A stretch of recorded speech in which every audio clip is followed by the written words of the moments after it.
국내 증시 개장까지 2시간가량이 남아 있습니다. 지난주 금요일에 많은 투자자들이 매도에 나서면서 검은 금요일을 보냈었거든요. 과연 월요일장은 어떻게 시작할지 마켓 시그널과 함께 신호 포착해 나가시면 좋을 것 같습니다. 네, 맞습니다. 뉴욕 증시에서도 큰 폭의 급락세가 있었고 또 주말 사이 여러 가지 이슈들이 나온 만큼 저희와 함께 국내 증시 어떻게 출발할지 잘 살펴보시면 좋겠습니다. 먼저 금요일장 뉴욕 증시 마감 상황부터 전해주시죠. 네, 뉴욕 증시 금요일장이 국내 증시에 영향을 미칠 수밖에 없기 때문에 어떻게 마감을 했는지 꼼꼼하게 살펴보셔야 될 것 같습니다. 일단 다우지수 1.51%, 나스닥이 2.43%, S&P 500 지수 1.84% 하락을 했습니다. 러셀 2000 중소형주 주가지수죠. 3.52% 크게 하락하는 모습들이었습니다. 이날 비농업 고용 보고서가 나왔었는데 고용도 예상보다 부진했고 실업률은 예상보다 크게 오르면서 지금 경기가 급격하게 식고 있다. 경기 침체 우려가 부각이 되면서 금요일장에도 하락세를 이어가는 모습들이었습니다. 그렇다면 주간 등락률은 어떻는지도 확인을 해보도록 하죠. 다우지수 2.28%, 나스닥이 3.83%, 그리고 S&P 500 지수가 2.37% 모두 다 2% 넘는 큰 하락률을 기록한 지난 한 주였습니다.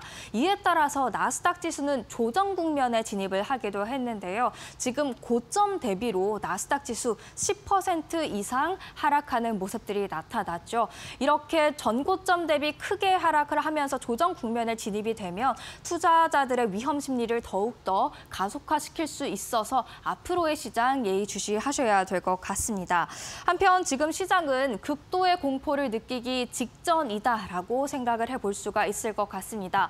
변동성 지수입니다. 일명 공포지수라고 불리기도 하는데요. 지난 5일 동안 40% 가까이 급등하면서 23 수준으로 올라왔고요. 그리고 공포와 탐욕 지수도 한번 보시면요. 지금 극도의 공포 직전에 멈춰서 있다는 것을 알 수가 있겠습니다. 8월 들어서 급락하는 25 극도의 공포 기준점이 되는 수준에 매우 가까워졌다는 것을 확인을 해볼 수가 있겠죠. 이런 공포 심리들이 시장에 어떤 영향을 줬는지도 한번 지도를 통해서 확인을 해보겠습니다. 하락을 의미하는 빨강이 지배한 금요일장이었다라는 것을 알 수가 있는데요. M7도 그렇게 호락호락하지 않은 하루를 보냈습니다. 실적 발표했던 애플만 0.7%가량 상승하는 모습이 나타났죠. 그런데 이제 주말 사이에 버핏이 애플의 지분 절반가량을 매도했다라는 소식이 나온 만큼 월요일장에서 애플의 주가 어떻게 움직일지 지켜보셔야겠고요. 그리고 엔비디아도 1.78%로 전날 대비로는 하락폭이 조금은 줄긴 했습니다만 계속해서 하락세 이어가고 있었고요. 또 주말 사이 엔비디아가 올해 4분기에 출시할 것으로 말을 했던 블랙웰의 출시 지연이 예상이 되고 있어서 이 부분에 대해서도 월요일장에서 어떻게 반응을 할지 지켜보셔야 될 것 같습니다. 엔비디아의 공식 입장은 아직까지 나오지 않은 것으로 확인이 되고 있는데요. 확인이 된다면 또 전달해드리도록 하겠습니다.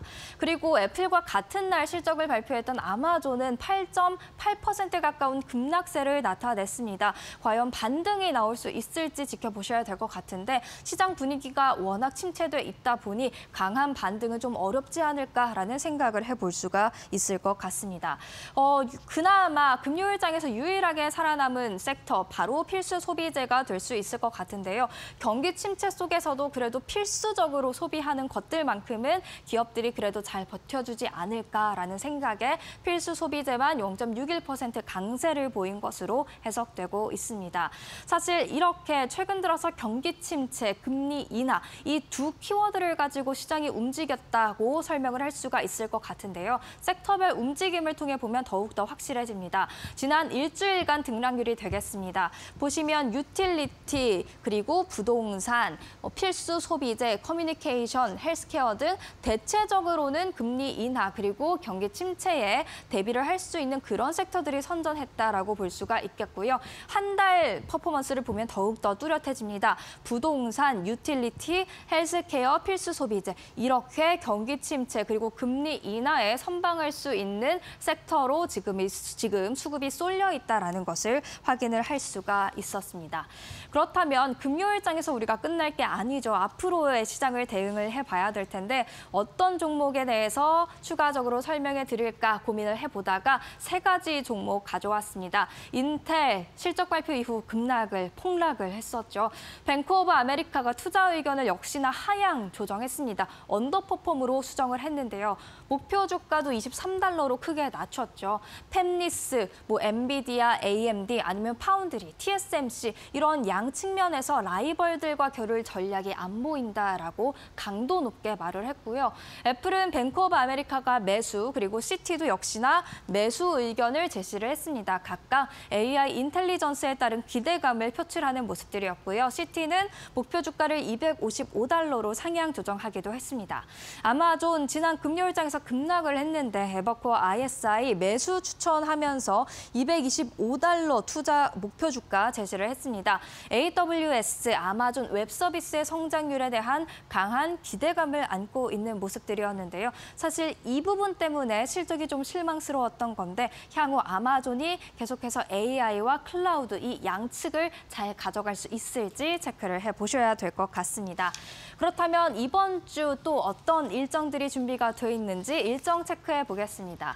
일단 현지 시간 5일에는 7월 ISM S&P 글로벌 서비스업 PMI가 공개가 됩니다. 지금 제조업의 경우는 위축되고 있다는 게 확인이 되고 있는데 여기에 강했던 서비스업마저 위축세로 나온다면 사실 원래 시장 같은 경우에는 청개구리 시장이었기 때문에 좋아하겠지만 지금은 워낙 경기 침체 우려가 강하게 적용되고 있다 보니 좋게 나와야 시장도 좋게 반응할 것으로 보여지고 있습니다. 샌프란시스코 연은 총재의 연설을 통해서도 지금 경기에 대해 어떻게 판단하고 있는지 확인할 수 있을 전망이고요. 그리고 현지 시간 6일과 7일 날 대거 실적 발표가 예정이 되어 있는데요. 특히 캐터필러 실적에 주목을 하시면 좋을 것 같습니다. 중장비를 판매하는 업체가 되겠는데 경기 가늠자라고 할 수 있을 정도로 경기에 민감하게 실적이 반응하기 때문에 캐터필러의 가이던스를 보면 또 경기 침체 여부에 대해서 자세한 이야기를 알 수 있을 것으로 보여집니다. 목요일 날 역시나 마찬가지로 주간 신규 실업보험 청구자 수가 나옵니다. 가장 빠르게 고용 시장의 트렌드를 반영하는 지표이기 때문에 주목을 해보셔야 될 것 같고요. 리치먼드 연은 총재의 연설도 예정이 돼 있습니다. 월요일부터 목요일까지는 빠르게 달려가는데요. 금요일에는 주요 지표 발표가 없습니다. 그래서 이 일정들을 금요일장에서 어떻게 소화해 나가는지 집중해 보시면 좋을 것 같습니다. 이렇게 검은 금요일 정리를 해봤고요. 이번 주 주목해야 될 이슈들까지 체크를 해봤습니다. 네, 뉴욕 증시에 이어서 금요일장 국내 증시 마감 상황부터 월요일장 눈여겨보면 좋을 만한 이슈 두 가지까지 함께 알아보겠습니다. 네, 코스피, 코스닥 모두 3, 4% 가까이 낙폭을 기록을 했는데요. 네, 7월 고용 보고서가 발표된 이후 글로벌 증시가 크게 출렁였고 우리 증시도 그 경기 침체 우려감에 공포가 확산이 됐습니다. 코스피는 3.65% 내린 2676선에서 마무리가 됐고요. 코스닥의 경우에는 780선도 무너졌습니다.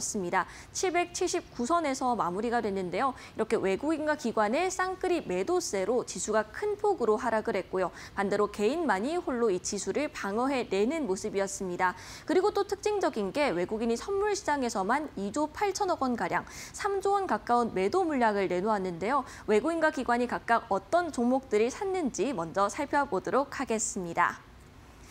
네, 외국인 순매수 탑5부터 살펴보시면요. 특징적인 게 한미반도체, 테크윙, 리노공업, 이오테크닉스까지 반도체 종목들이 다수 보입니다. 사실 금요일장 반도체주가 큰 폭의 조정을 받았습니다. 간밤 뉴욕 증시에서 그 기술주들의 급락으로 인한 영향 때문이었을 것으로 풀이가 되는데요. 외국인들의 강한 매수세에도 불구하고 한미반도체와 테크윙은 두 자릿대 낙폭을 기록을 했습니다. 외에도 제약 쪽에서는 삼성바이오로직스 그리고 삼천당 제약까지 솔루션까지 이름을 올리고 있고요. 외에는 재룡전기, LS일렉트릭, 삼성중공업을 확인할 수 있습니다. 그리고 외국인이 금요일장에서는 순매수한 종목을 그렇게 많이 확인하기는 힘들었던 게 외국인과 기관 쪽에서 자금이 많이 출회됐기 때문이고요. 오히려 좀 고점 신호가 온 종목들, 큰 폭으로 한동안 올랐던 종목들을 중심으로 매도 물량이 강하게 나왔습니다. 대표적으로는 HD 현대일렉트릭, SK 하이닉스 정도를 들어볼 수가 있겠고요. 이어서 기관 순매수 탑5도 살펴보겠습니다. 네, 시장이 크게 조정을 받는 와중에도 선방했던 게 바로 2차 전지, 통신, 엔터 정도가 될 텐데요. 실제로 기관 순매수 상위 탑5에도 포스코 퓨처엠, 그리고 에코프로비엠, 에코프로, LG 에너지솔루션까지 2차 전지 종목들을 다수 확인을 할 수가 있습니다. 그 원인을 한번 살펴보면요. 이미 너무 크게 내렸다라고 시장이 판단을 하고 있기 때문에 과대 낙폭에 따라 반발 매수세가 유입이 된 것으로 풀이가 되고요. 또 오히려 반도체 쪽의 수급이 이 2차 전지 쪽으로 이동한 것이 아니냐라는 풀이도 나오고 있습니다. 그리고 하이브, 엔터즈도 이름을 올리고 있고요. 또 SK텔레콤이 소폭 상승하면서 현재 4위에 이름을 올리고 있습니다. 이 SK텔레콤의 경우에는 경기가 좋지 않을 때에도 주가 변동성이 적고요. 또 꾸준한 배당을 하는 기업으로도 알려져 있습니다. 그렇기 때문에 이 통신주가 경기 방어적인 성격을 띠고 있습니다. 이렇게 시장에 크게 조정을 받을 때는 지속적으로 이 경기 방어주들의 흐름이 좋을 수 있으니까요. 좀 살펴볼 필요가 있겠습니다. 네, 이렇게 외국인과 기관이 어떤 종목들을 많이 담았는지 저와 함께 짚어봤는데요. 이어서 시장에서 크게 움직였던 특징주들로 넘어가 보겠습니다. 네, 먼저 코로나19 관련된 이슈부터 살펴보겠습니다. 코로나19 변이 바이러스 빠르게 재확산이 되고 있습니다. 우리 국내에서만 4주 동안 입원 환자가 5배 급증했다고 하고요. 외에도 북미나 일본 쪽으로 빠르게 퍼지고 있는 상황인데요. 실제로 우리 국내 증시에서 먼저 반응하고 있는 건 바로 이 진단키트 관련된 종목들입니다. 그 중에서도 대표적인 게 바로 수젠텍 25% 급등세를 기록을 했고요. 외에도 랩지노믹스가 15%대 상승률을 보였습니다. 그리고 이 셀리드의 경우에는 코로나19 관련 임상 3상 시험이 순항 중이다라는 소식이 보도가 되면서 연일 급등세가 나오고 있는 종목이기도 한데요. 이 코로나19뿐 아니라 이제 백일해나 마이크로플라즈마 폐렴, 독감 등 여러 감염병이 현재 동시 유행 중에 있습니다. 하반기 들어 제약바이오 종목들이 굉장히 뜨거운 모습을 보이고 있는데 이런 이슈들이 계속해서 힘을 실어줄지도 살펴보시고요. 이어서 중동 리스크 관련된 종목도 알아보겠습니다. 네, 한의회의 피살 사건 이후로 중동 긴장감이 다시 한번 부각이 되고 있습니다. 이에 따라 반사 수익을 받을 수 있는 기업이나 종목들 또는 이제 유가나 곡물 가격이 오름에 따라 함께 상승하는 종목들이 시장에서 부각을 받고 있는데요. 먼저 방산주부터 살펴보도록 하겠습니다. 이 방산주 중에서는 대성하이텍이 29.88% 가격 제한폭까지 올랐습니다. 이 대성하이텍의 경우에는 이 이스라엘의 최대 방산업체 부품을 공급하는 업체이기도 하죠. 그리고 외에도 휴니드가 16%, HVM이 7.83% 상승했는데요. 이 방산주들은 2분기 호실적을 기록하면서 이 다수 업체들이 어닝 서프라이즈를 기록한 바가 있습니다. 이뿐만이 아니고요. 하반기 그리고 내년에도 꾸준히 좋을 것이라는 전망이 나오고 있는데요. 앞으로도 수주 모멘텀, 수출 모멘텀은 계속될 것으로도 보입니다. 그리고 미국 대선에 따른 수혜주로도 꼽혀 있는데요. 트럼프가 자국 우선주의 기조를 가지고 있기 때문에 이에 따라서 방산이나 방위 쪽 비용이 늘어날 것이라는 전망이 나오고 있기 때문입니다. 다음으로는 이제 유가 관련된 종목들 살펴보겠습니다. 네, 유가 관련주로 빠질 수 없는 게 바로 이 한국석유죠. 13% 올랐고요. 그리고 흥구석유까지 3%대 상승률을 기록을 했습니다. 중동 전세가 악화되면서 국제유가가 목요일장부터 연이틀 급등세를 기록을 했는데요. 다만 금요일장 마감 이후에 어느 정도 국제유가가 다시 진정이 됐다는 점, 오늘장 이 관련 종목들의 시세가 추가적으로 나올 수 있을지 살펴볼 필요가 있겠습니다. 네, 마지막으로는 편의점주 살펴보겠습니다. 네, 편의점주의 경우에는 한동안 주가가 굉장히 부진한 흐름을 보였다가 금요일장 소폭 반등에 성공을 했습니다. GS 리테일이 4%, 그리고 우리가 CU로 친숙한 업체죠. BGF 리테일은 3%가량의 상승세를 기록을 했는데요. 일단 8월 극성수기에 접어들기도 했고요. 거기에 이제 파리올림픽 시즌까지 겹쳤습니다. 그리고 폭염이 정말 2018년 이후 최악의 여름이다라고 꼽힐 정도로 40도의 무더위가 이어지고 있는 상황인데요. 이에 따라 빙과류가 시장에서 큰 폭으로 오르고 있고 함께 편의점주도 엮여서 주목을 받고 있는 것으로 풀이가 됩니다. 그럼 월요일장 어떤 이슈들을 눈여겨보면 좋을지 첫 번째 이슈부터 확인해 보겠습니다. 네, 첫 번째 이슈, 민주당의 해리스 후보가 확정이 됐습니다. 이에 따라 대선 판세가 요동친다라는 이슈로 준비를 했는데요. 일단 이 그림부터 함께 살펴보겠습니다. 대선 지지율을 나타낸 표인데요. 사실 여론조사에서 해리스 부통령이 트럼프를 앞서고 있다라는 소식이 보도가 됐습니다. 다만 이 폴리마켓에 따르면 현재 트럼프가 52%, 카밀라가 46% 정도로 카밀라가 약간 뒤쳐져 있긴 하지만 초박빙을 펼치고 있다 정도로 확인해 볼 수가 있겠고요. 이후 대선 일정에서는 이제 다다음 주 월요일부터 민주당의 전당대회가 열립니다. 시카고에서 열리고요. 그리고 9월 4일에 트럼프가 폭스뉴스가 주최하는 TV 토론을 제안을 했습니다. 해리스는 이를 받아들였고요. 그런데 여기서 또 문제가 되는 게 바로 이 9월 10일입니다. ABC가 주최하는 2차 토론이 원래는 바이든 대통령과 예정이 되어 있었는데 이 부분에 대해서 현재 트럼프가 치열한 신경전을 벌이고 있기 때문에 불발 가능성도 나오고 있습니다. 11월 5일 대통령 선거까지 3개월간 남았는데 이 대선에 대한 판도가 계속해서 어떻게 바뀔지 살펴보셔야겠고요. 현재 해리스의 러닝메이트는 2파전으로 압축이 됐습니다. 그 중에서도 조지 셔피로 펜실베니아 주지사가 조금 더 우위에 있는 상황이고요. 해리스 관련된 종목으로는 마리화나 비범죄화 이력 추진한 바 있습니다. 이에 따라 대마초 관련된 종목들이 시장에서 크게 올랐고요. 외에도 낙태를 지지한다는 소식, 친환경 정책 지지한다는 소식에 따라 이 관련주들까지 눈여겨볼 필요가 있겠습니다. 네, 관련된 종목들 바로 살펴보겠습니다. 네, 에머리지가 1.71%, 오성첨단 소재가 1.42% 이 두 종목들만 빨간불을 켠 채로 마무리가 됐고요. 그리고 화일약품, 우리바이오는 각각 4%대 낙폭을 기록을 했습니다. 시장에서 연일 이 마리화나 관련된 테마가 거래량 상위 종목들의 이름을 올리곤 있습니다만 주가 변동성도 굉장히 심하고요. 급등락을 이어가고 있기 때문에 조금 신중한 접근이 필요하겠습니다. 그리고 현대약품의 경우에는 낙태 관련된 종목입니다. 임신 중절 관련된 의약품을 이제 국내에 도입한다는 소식과 함께 이 해리스 관련된 종목으로 엮여 있는데요. 금요일장에서는 6%대 꽤나 깊은 낙폭을 보였습니다. 두 번째 이슈도 바로 확인해 보시죠.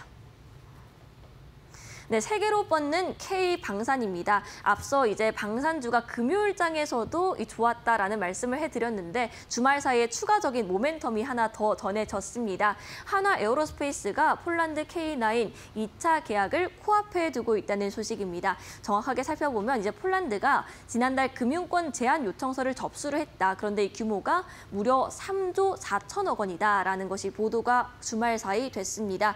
이뿐만이 아니고 또 하반기에도 K9의 308문 그리고 K2 전차의 잔여 계약도 남아있는 만큼 앞으로 이 수주에 관련된 모멘텀은 지속될 것으로 보이는데요. 사실 2분기에 국내 방산업체들이 이미 호실적을 기록을 한 바가 있습니다. 어닝 서프라이즈를 보여줬던 종목들도 다수 있고요. 상반기 영업이익을 총 합산해보니까 9천억 원을 돌파했습니다. 이에 따라서 하반기의 전망까지 긍정적으로 나와 있으니까 연간 2조 원에 대한 기대감도 점점 커지고 있는 상황인데요. 향후에 이제 우크라이나, 러시아 전쟁 끝나지 않았고 그리고 이스라엘 하마스 간 전면전에 대한 우려가 남아있는 만큼 이 부분에 대한 반사이 기대감도 나와 있습니다. 네, 종목들 바로 함께 살펴보도록 하겠습니다. 네, 한화시스템, LIG 넥슨, 한국항공우주, 현대로템, 한화에어로스페이스까지 모두 하락으로 마감을 했습니다. 그 내에서도 가장 깊은 낙폭을 보였던 건 한화에어로스페이스 4.78% 내렸는데요. 이 폴란드 K9 관련된 모멘텀을 안고 있기 때문에 오늘장 상승 전환에 성공할 수 있을지 살펴볼 필요가 있겠습니다. 그리고 한화시스템 그리고 한국항공우주까지 2분기에 굉장한 호실적을 발표한 기업들이기 때문에 하반기 추가적인 모멘텀도 눈여겨보시기 바라겠고요. 이렇게 국내장 마감 상황 전해드렸습니다.